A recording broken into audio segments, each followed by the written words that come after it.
But first, how about this for a wedding gift? It's a new car from a luxury car maker here. Nope, we're talking about replacing brakes. That's what we're going to talk about here after the break when we come back.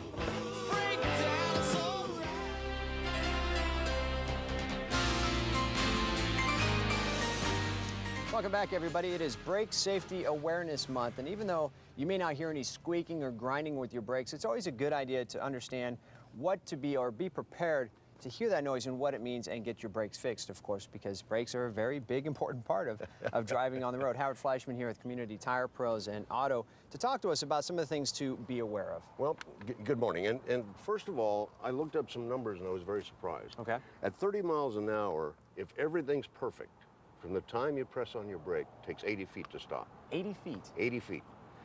That's on average? That's on average, okay. Yeah. You could have a bigger car, heavier car, those things could change. Is that what these cones are? That's what these cones indicate. That's 80 feet to stop from a 30 mile an hour.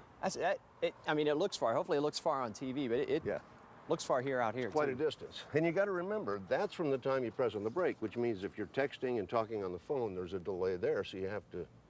Right. Wish you wouldn't do that, but you have to adjust for it. People do, yep. The thing that amazed me is on wet pavement, 125 feet. Wow. So it almost doubles the distance, and as you go up in speed, you double that 30 to 60, 4 times as much stopping distance. So now we're talking about 8 semi-trucks in distance to stop. Well, what are we looking at over here, Howard? Well, these are some brake pads. Worn out? Yeah, these are worn out brake pads, and you can see that they're right into the metal. And once this happens... Just to compare, these are new ones? Right. Okay, look at the difference of those, huh? Once that happens, you're damaging other things in the brake system, and the pocketbook's going to get hurt. Gotcha, right, because now we're going to rotors and things. So when you hear those squeals, when you smell something different, when your pedal feels funny, it's time immediately to get in, because now something could be happening. What do you mean Maybe funny? Nothing. What do you mean funny? If your brake pedal starts to feel a little mushy, this is going to start giving you a signal. Okay. Remember, with the old brake systems, with the old drum-type brake system, you actually adjusted for the distance from the time that you pressed on your pedal till it hit the drum. Right. Now it adjusts by pulling fluid out of the master cylinder. So at a certain point, if your brakes are down, you're going to start losing braking power because of that. That's not mushiness. Okay. And, you know, obviously we talk about things that you can avoid, and you don't want to be buying rotors if you can avoid it. Right. You know, a basic brake job is going to run you $129 to $179. And I do caution people, if the price you're seeing is too good to be true, it probably is. On a brake job? Yeah. Yeah. We see some prices out there that, you know, for example, on these pads, for this vehicle, that particular pad will fit. It's not the one that should be on it, but it's going to cost me about $30. Okay. The proper pad is the one at the bottom. That's going to cost me about $80, my cost.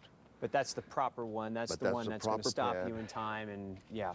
Hey, one thing that when we live in the desert we deal with a lot is squeaky brakes. Does squeaky brakes always mean that you should get your vehicle in to have it looked at? It always means to get it in and have it looked at. It could be something as simple as it picked up some dust, some gravel, some dirt. But a good shop's going to tell you that. Always go to a shop that has ASE certified brake technicians. Okay. They know just what more to do. Trustworthy people and so forth? Yeah, absolutely. Okay. And never be afraid to ask for a second opinion. Okay? Well, a lot of times you get the guilt trip. You might get the shops that give you the guilt trip and say, no, don't go somewhere else. You have to pay this or that. But the second opinion makes a big difference. Okay. Create a relationship. Yeah. Find a shop that you trust. Create that relationship. Stay with them. Right. There's a lot of great shops in the valley. All right, Howard, thank you very much for coming in. Really appreciate it. So kind of a mushy feeling in the brakes and the squeakiness. It's time to get that car in, Tess. If you can feel any of that, especially this summer.